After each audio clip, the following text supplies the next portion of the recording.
د خوست ولایت اسماعیل خیل مندوزی ولسوالۍ اړوند د حسن محمد قوم پل چې وروستیو سیلابونو ویجاړ کړی و، نن پنجشنبه د سیمې مشرانو او ځوانانو په مالي همکارۍ د بیا رغونې چارې پیل شوې. د سیمې مشرانو په خبره چې د پل په ړنګېدو سره نه یوازې د دوی ولسوالۍ بلکې د دوه منده او تڼۍ ولسوالۍ یو شمېر اوسیدونکو ستونزې هم زیاتې شوې. دوی زیاته کړه چې په یاد پل نږدې 3 میلیونه افغانۍ مصرف راځي چې یوه برخه یې د دوی په هڅو راټولې شوې دي.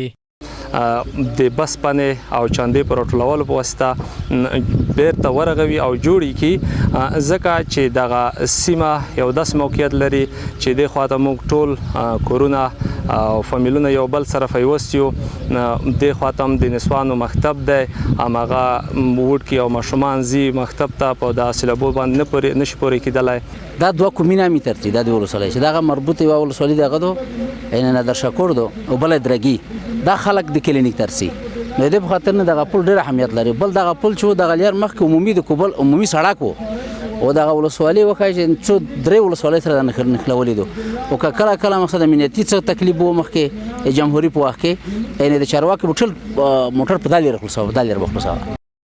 د سیمې یو بل ځوان بیا وایي چې د پل په ړنګېدو سره د منټونو لار تر ساعتونو اوږده شوه. دوی د ځوانانو داسې عامه چارو ستاینه کوي او د نورو شتمنو غواړي چې دغه پل په جوړېدو کې د ورسره مالي کومکونه وکړي.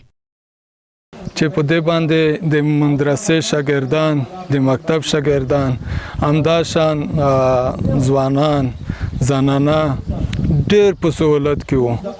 اگر چې دا پل د منځه لاړو نو د سیمې او منطقې خلک د ګڼو ستونزو سره مخ شول. ځینې نور بیا په عمومي لارو د داسې لویو پلونو جوړېدل ضروري بولي او زیاتوي چې د دې پل په جوړېدو سره به د زده کوونکو، ناروغانو او د سیمې اوسیدونکو ستونزې حل شي. له دې ځای نه پورته تېر شولم او د مدرسې پل هم نه و او په سلسلې 4 پلونه په دې ساحه کې شته، هغه ټول اوبه وړي وو. بالاخره زه د دخیو په سلسله کې په اوبو راپورې شولم.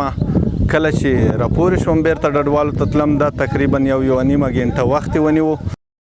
یاد دې وي چې په تیر کې سختو سیلابونو له امله په خوست کې ګڼ شمېر لوی او واړه پلونه چې میلیونونه افغانۍ مصرف پرې راغلی، ځینې تخریب او یو شمېر یې له منځه یوړل. د یادو پلونو د بیا رغونې په برخه کې ولایتي ادارې ډاډ څرګند کړی و چې د حکومت بودیجې ترڅنګ به د همکارو مؤسسو پر مټ د ټولو تخریب شوو پلونو چارې پیلوي.